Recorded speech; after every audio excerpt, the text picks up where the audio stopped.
Donc on va comparer deux types de devoirs. Le premier devoir qu'on va regarder, c'est le devoir, je dirais, le plus basique. On a fourni une image. Dans les consignes, on met commenter cette carte dans un document OpenOffice et rendez-le moi. Parfait.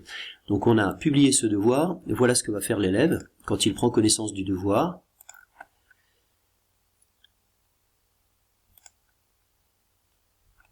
Commenter cette carte dans un document OpenOffice et rendez-la moi. Bon, l'élève il a normalement créé son document OpenOffice, donc il va procéder par fichier.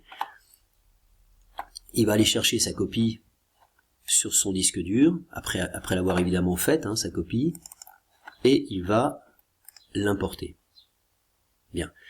Ça, c'est la boucle classique, la plus simple, et une fois qu'il a rendu son devoir, sur mon interface de prof, ici, je peux regarder dans « Afficher le devoir » que l'élève m'a rendu son devoir. Je clique sur « Copie » et là, vous allez constater que la copie de l'élève, elle est gelée, c'est-à-dire je ne peux pas écrire dedans. La seule chose que je puisse faire, c'est mettre une note et ajouter éventuellement une appréciation ici. Bon, ça c'est le premier mode.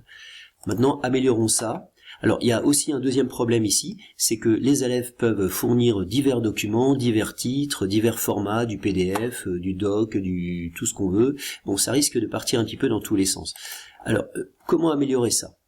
Donc, ce qu'on peut faire, c'est créer un devoir qui s'appellerait « Répondez dans la copie jointe », et voilà comment on procède. Au lieu de juste de donner des consignes, bien, on met l'image, mais bon, ça je vais pas le refaire.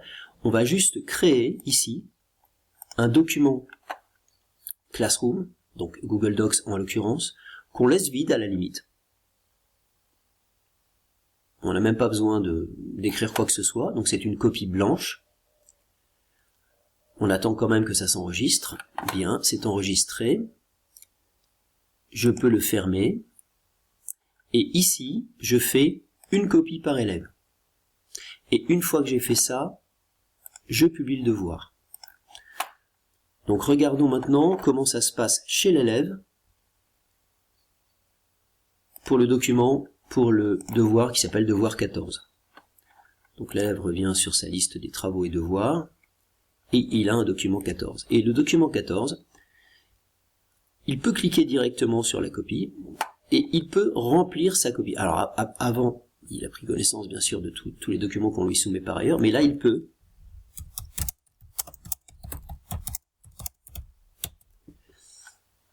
remplir une copie qui a déjà été faite pour lui, donc il ne va pas s'éparpiller dans divers logiciels tierces, comme on dit, et il remet sa copie. Et vous récupérez les copies des élèves dans un format qui déjà est homogène, puisque c'est que le format Google Classroom.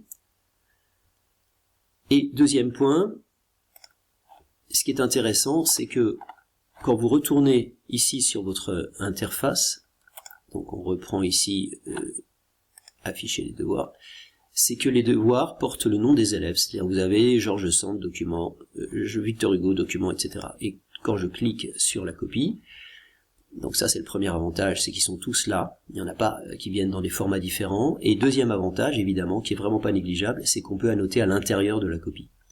Par exemple ici, je supprime un mot, vous voyez, je le sélectionne comme prof, je le sélectionne.